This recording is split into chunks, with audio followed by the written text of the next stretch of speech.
Welcome to Priceless Takes. Welcome back, everyone, to episode 15 of Priceless Takes. What a dramatic weekend of football we had. There was everything going on. We had big plays on both sides of the football, close games, some games not so close, but I'm back with Gabe Golden. We're here to talk about everything that went on in the NFL this weekend. Gabe, how are you today? Doing well. How are you? I am fantastic, especially after my man Joe Burrow proved me right.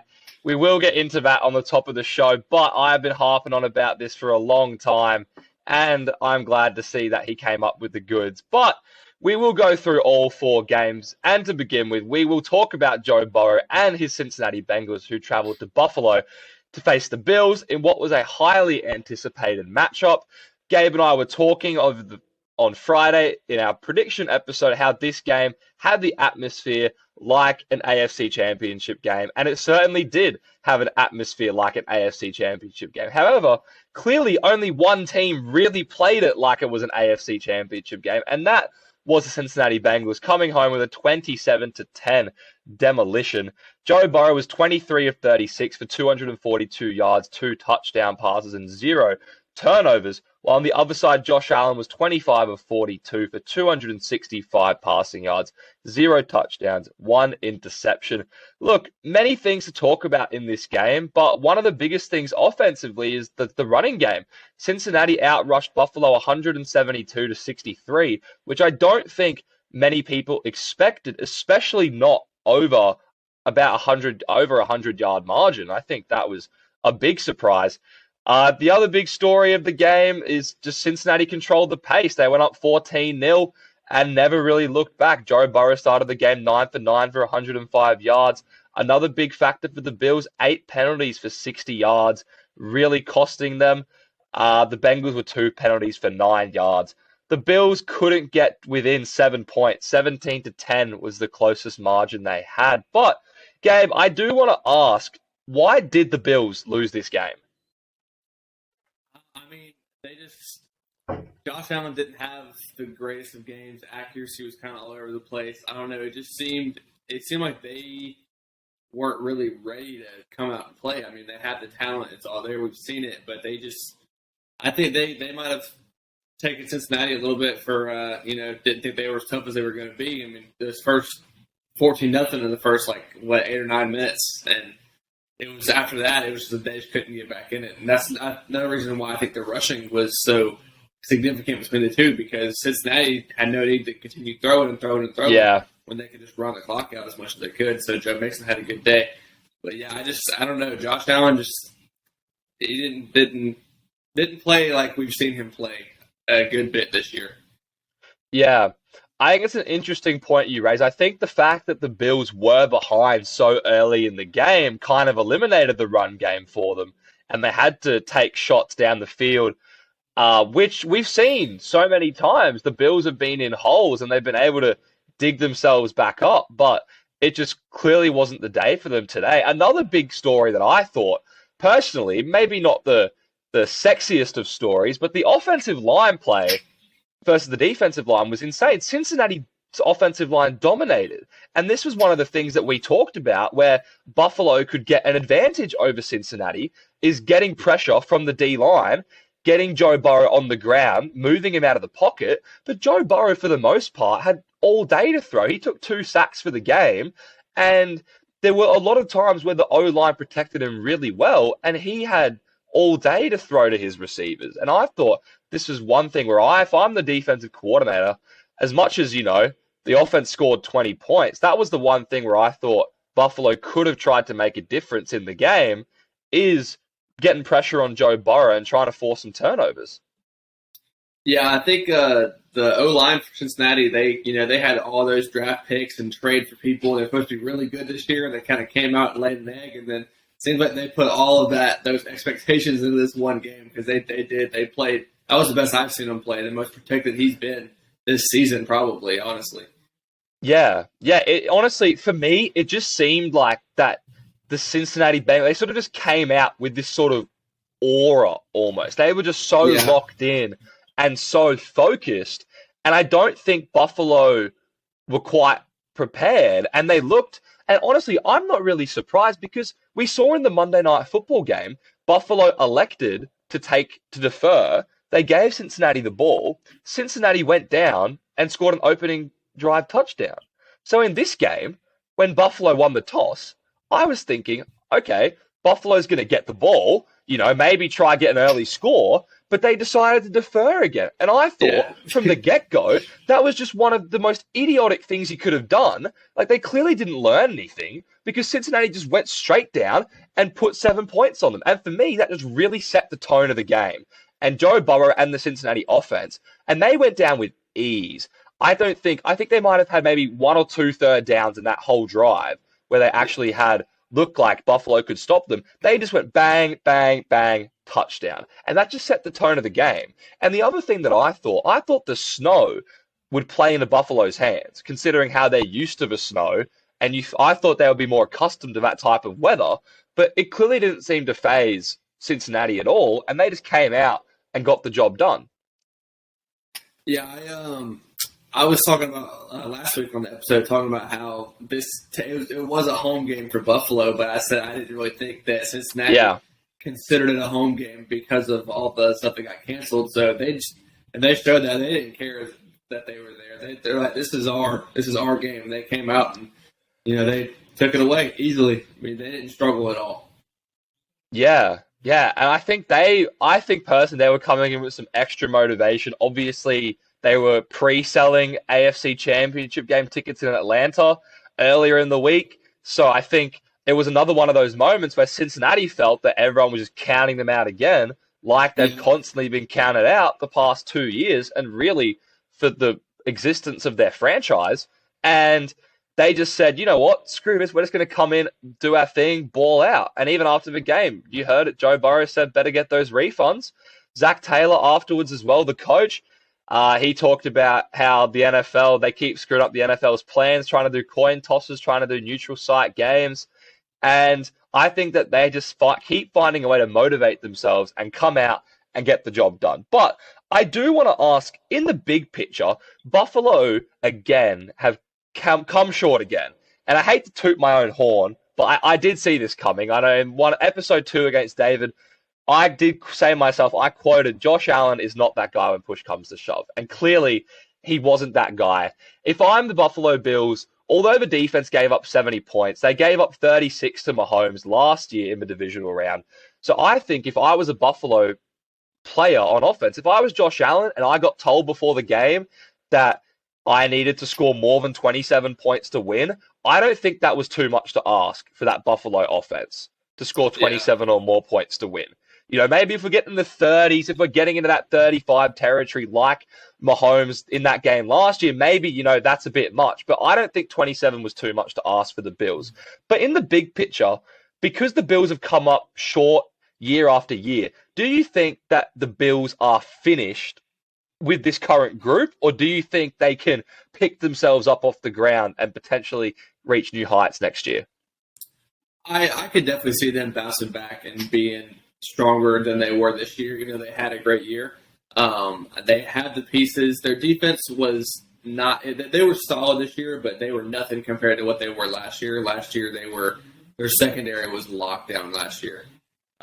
They kind of struggled with injuries throughout defense, and they were letting up more points away to like worse offenses.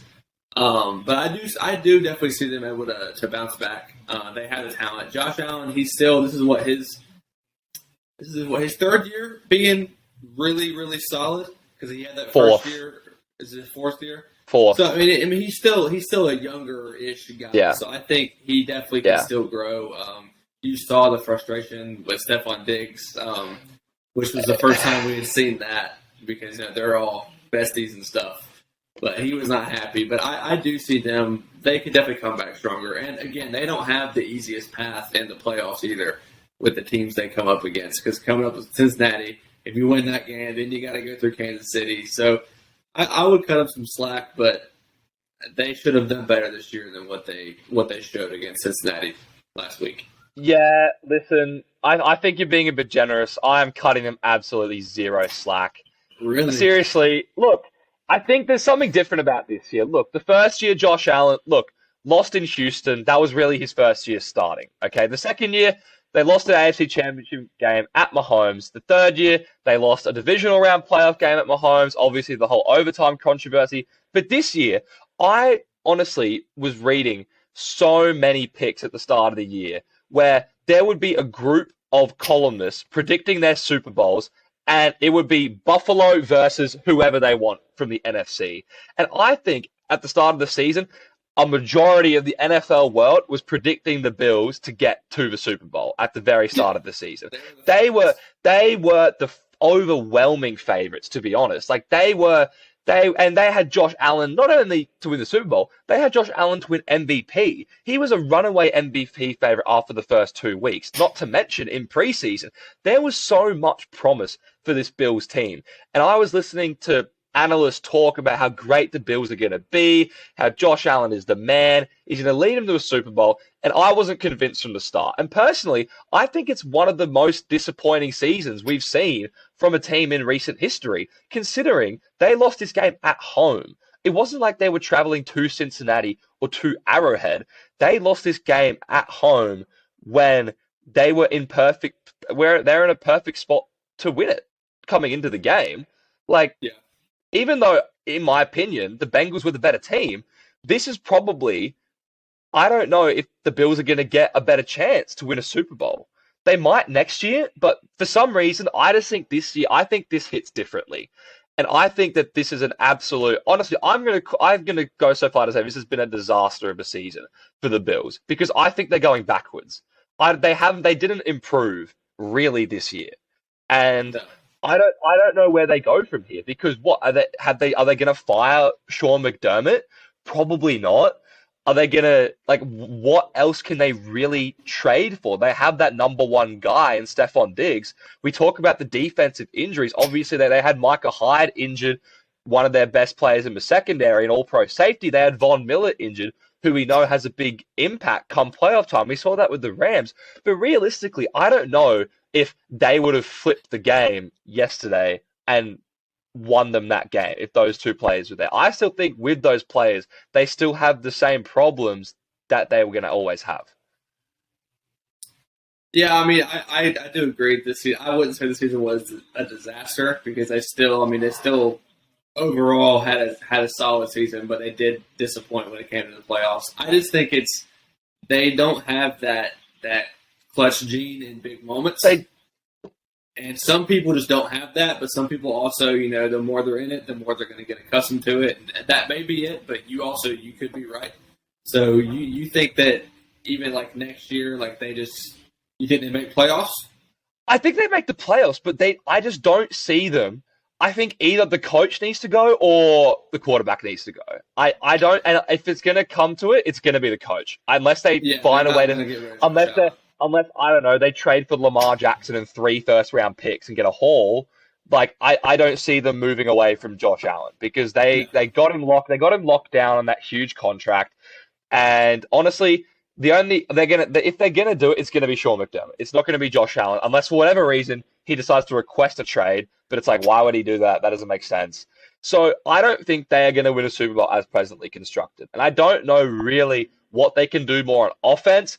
I mean, they could try go out and get a running back, but half the time Josh Allen is your running back. So how is that really going to work? Unless you take a chance. Look, I don't know. I just don't see them getting further than where they're getting at, unless they get a nice run. But for years to come, the Bengals and the Chiefs are going to be there. They're not going anywhere. Yeah. And they will pretty much, unless the Chiefs and the Bengals face each other in the divisional round, I mean, they're most likely going to have to face one of those two teams in the divisional round every year for the next potentially 10 years. I don't know how. It could be 10 years. These quarterbacks are all still young. Mahomes is 27, Burrow's 26. So it's not going to get any easier, which is why I just don't think I don't know how many times I can say it. I just don't think Josh Allen is that guy when push comes to shove. And I don't think he has what it takes. And I think he's going to keep falling short in the playoffs. But I don't know. Is Stephon Diggs mad enough where he wants to trade? He wants to just leave Buffalo? Is he going to make up? I don't know. How are the other players going to feel? Because I'm sure behind closed doors, there's going to be a lot of talks internally in the locker room about continuously coming up short every year.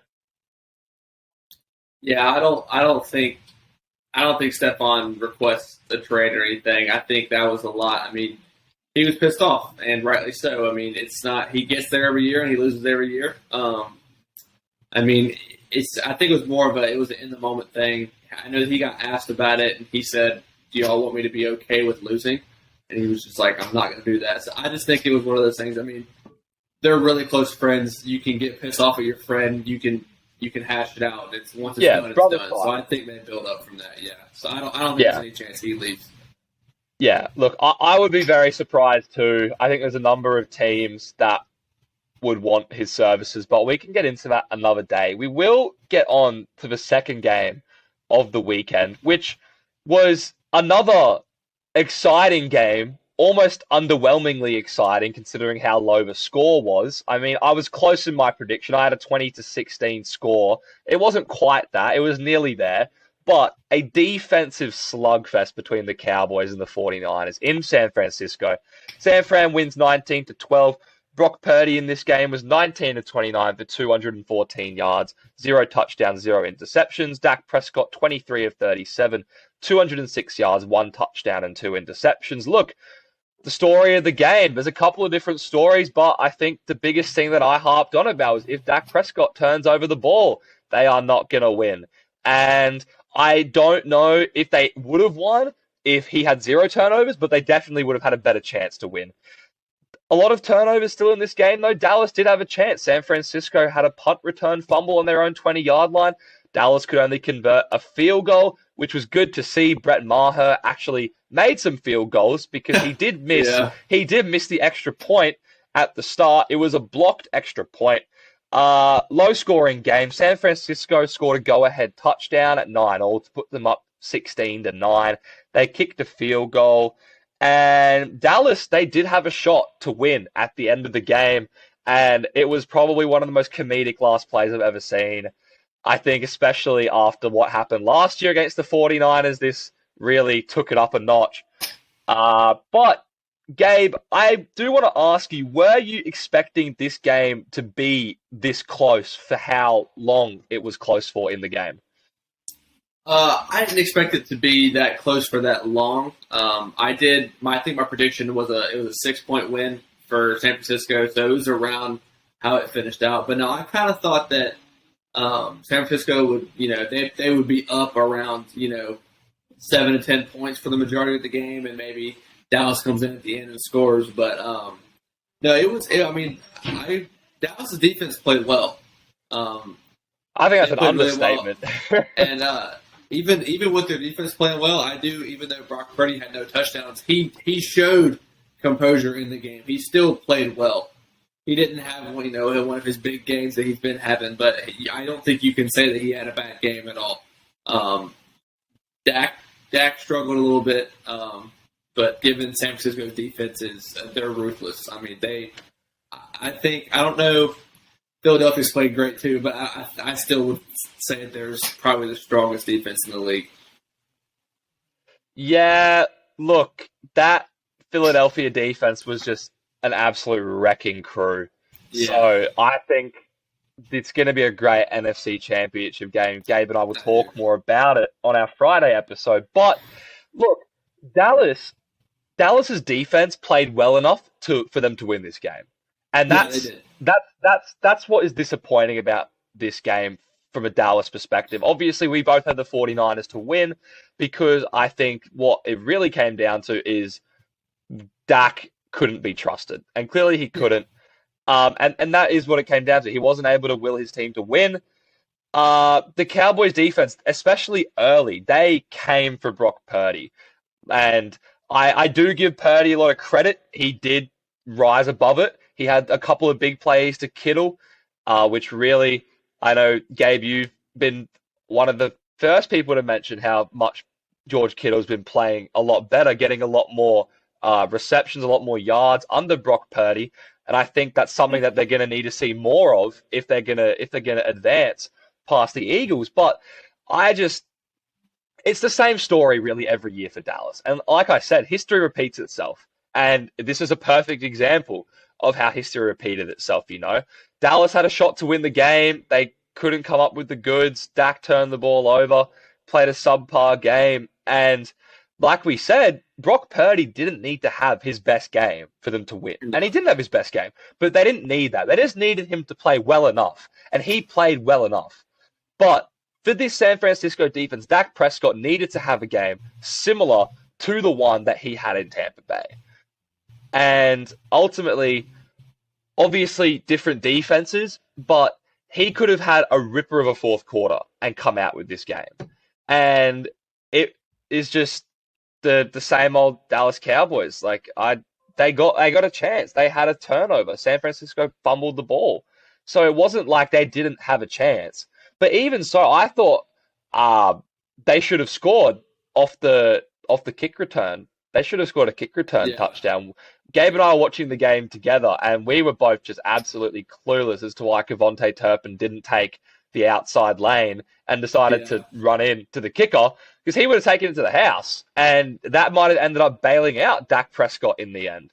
But I don't know. It's the same old Dallas Cowboys, really. And I think it's a little bit, I don't know if it's how similar it is to Buffalo, because I think Josh Allen's a lot better than Dak Prescott, but I just don't know. I think it's another one of those situations where, I feel like the quarterback or the coach might need to go, unless you can go out and get Dallas a bona fide number one receiver. Because the thing, Josh Allen got Stephon Diggs, and CD is the number one receiver, but I don't know if he's a true number one receiver.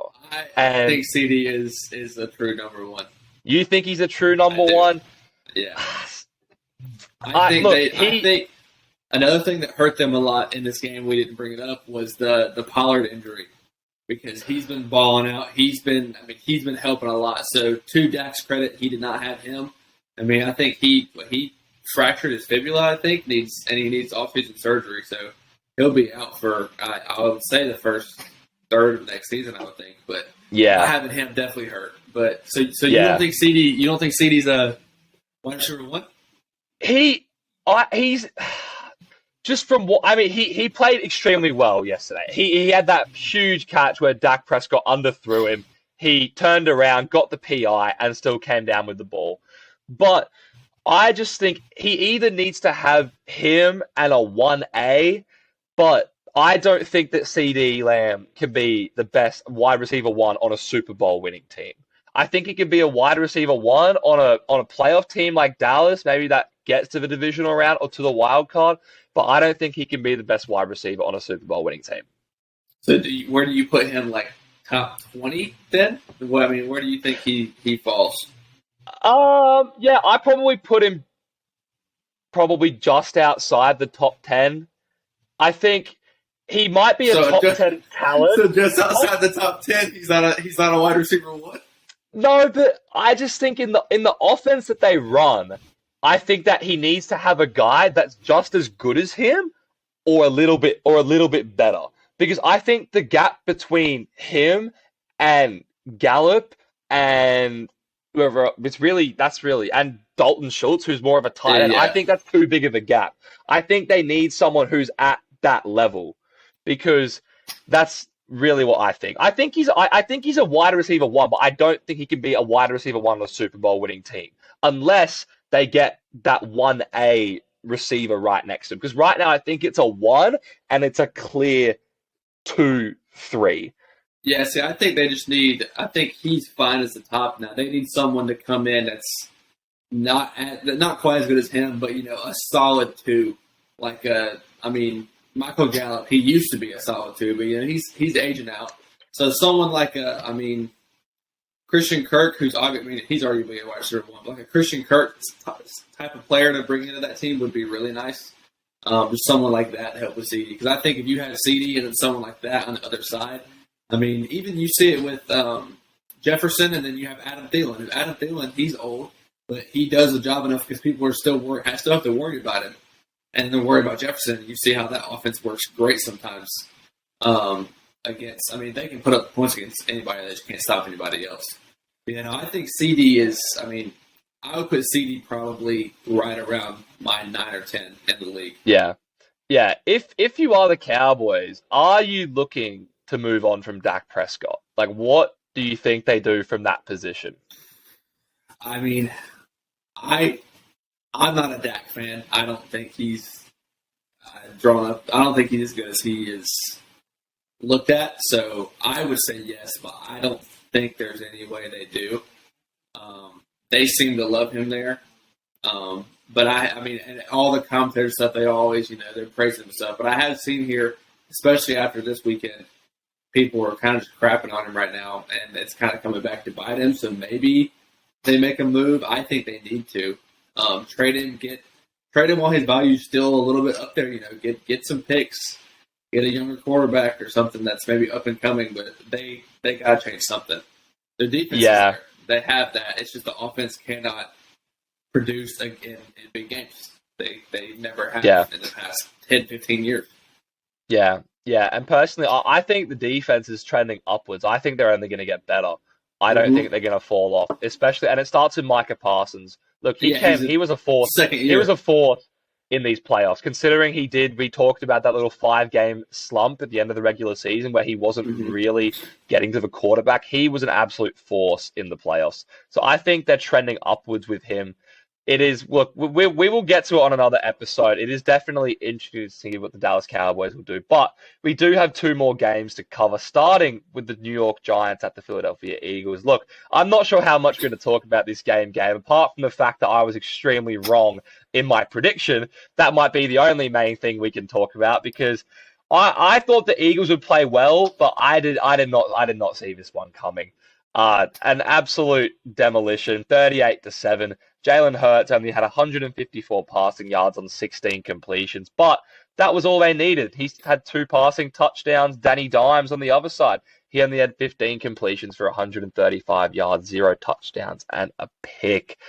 Big story, Eagles 268 rushing yards. I don't know much more to say. It was an absolute clinic. Kenneth Gainwell had 112 yards rushing. I think it was just over 10 yards a carry, or just under 10 yards a carry, which is obscene in a playoff game.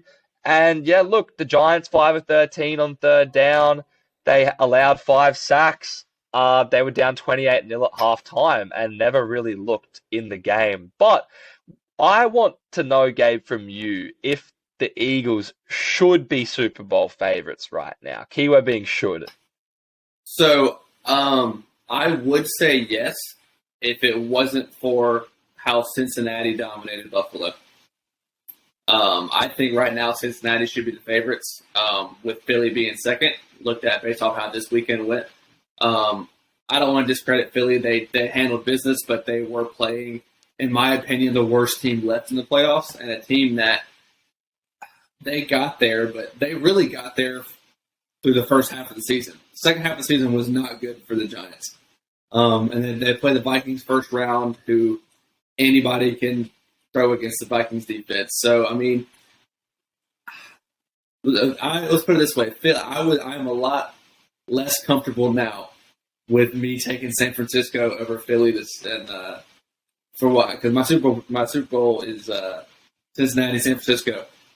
San Francisco's got a big challenge up in front of them, because Philly, I mean, they dominate. They look like the most dominant team, but I do still want to say Cincinnati, just simply because the difference in Buffalo and New York is just it's a good bit.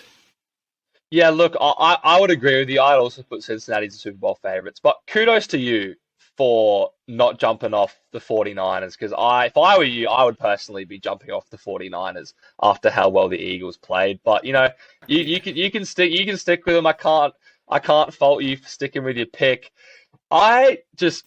Honestly, I'm not sure about you, but I was surprised how Jalen Hurts looked in this game. I was not expecting him to be as explosive as he was, and he literally he came out of the gate and said, "Shoulder, what shoulder?"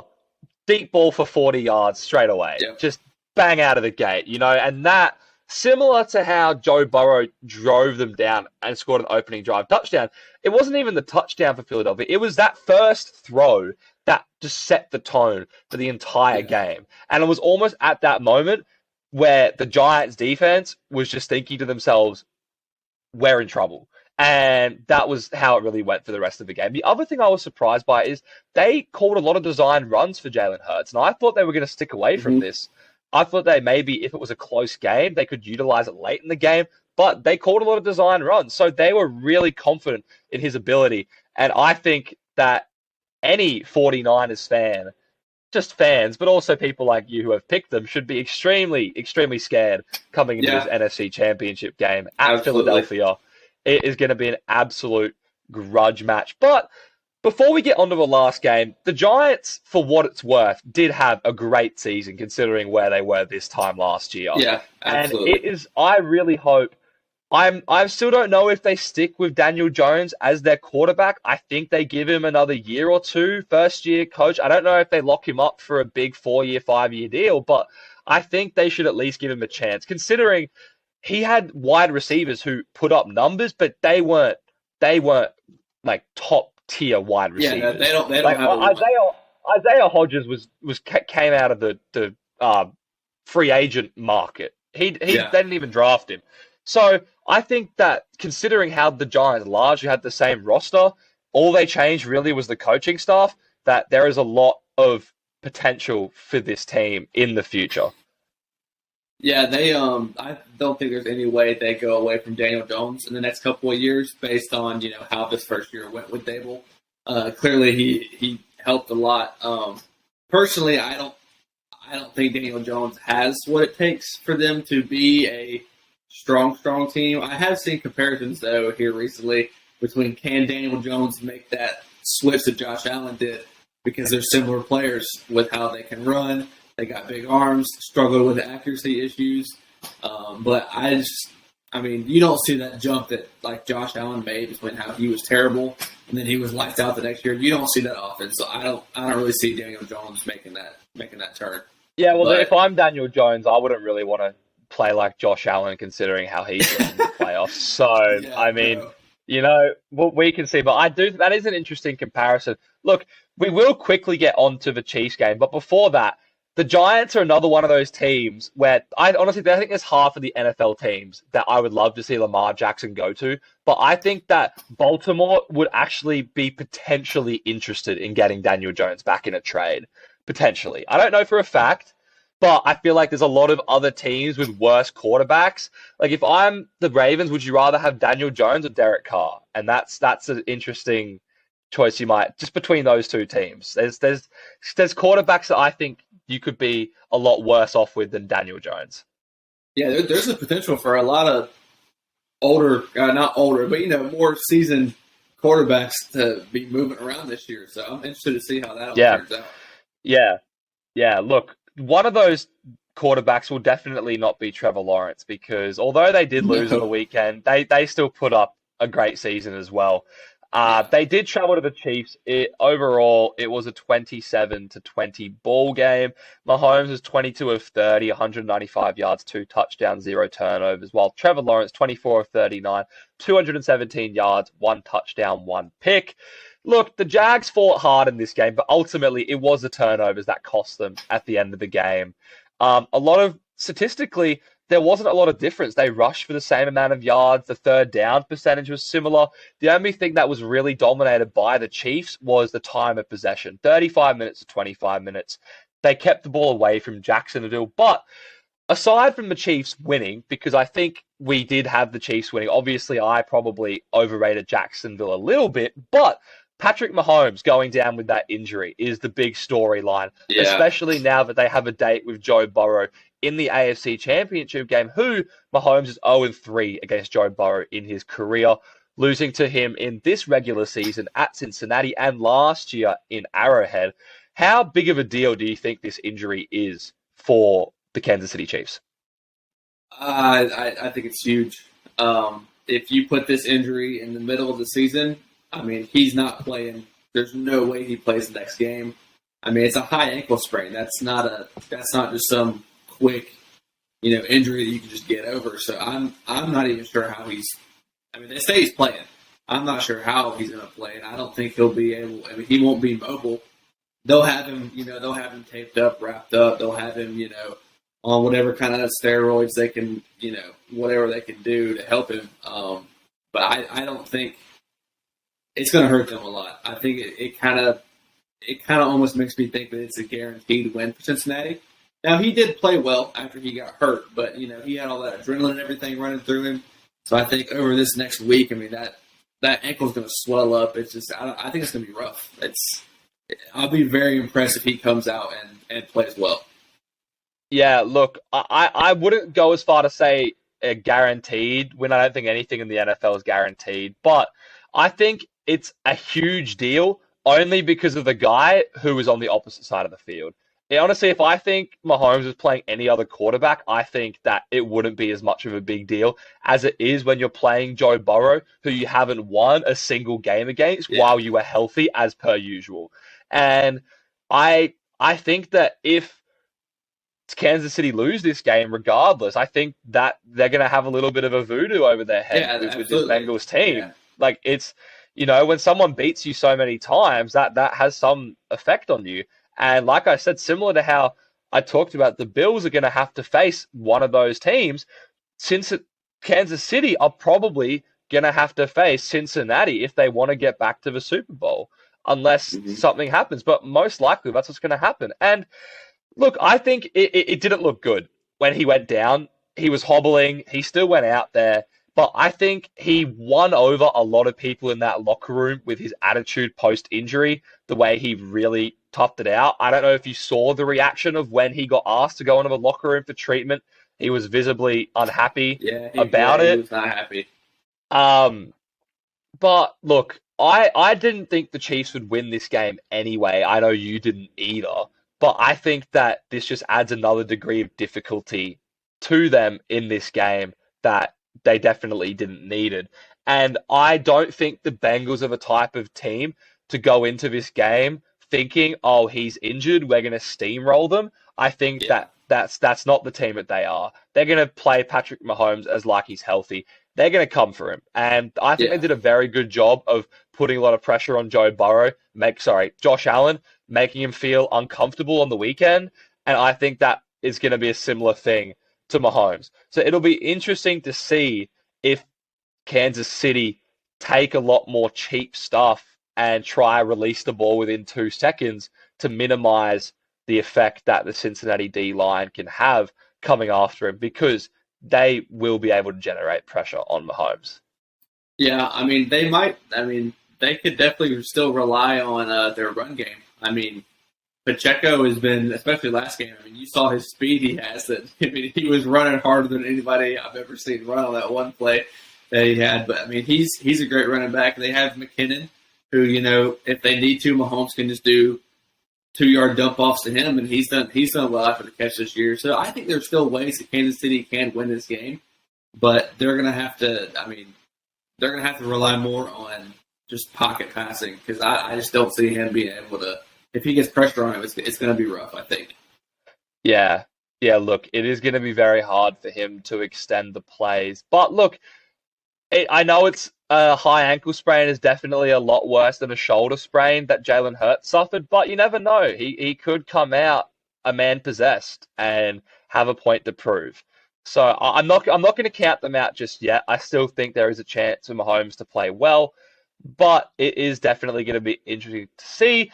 We did see J.K. Dobbins run the ball quite effectively against Cincinnati in the wild card game. And I think that Pacheco, I'm not sure how you compare him to J.K. Dobbins, but I think that they're at a decently similar level.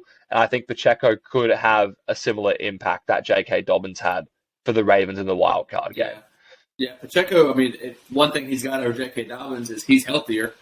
J.K. Dobbins came off that injury. He even came out and said, he was like, my right leg's faster than my left. It's like, what does that mean? Yeah. But he said that. But, I mean, you could – I definitely wouldn't put it past Pacheco having a big game if they need to rely on him. But he's played well this year, especially being the 7th-round pick out of – he came out of Rutgers, I think.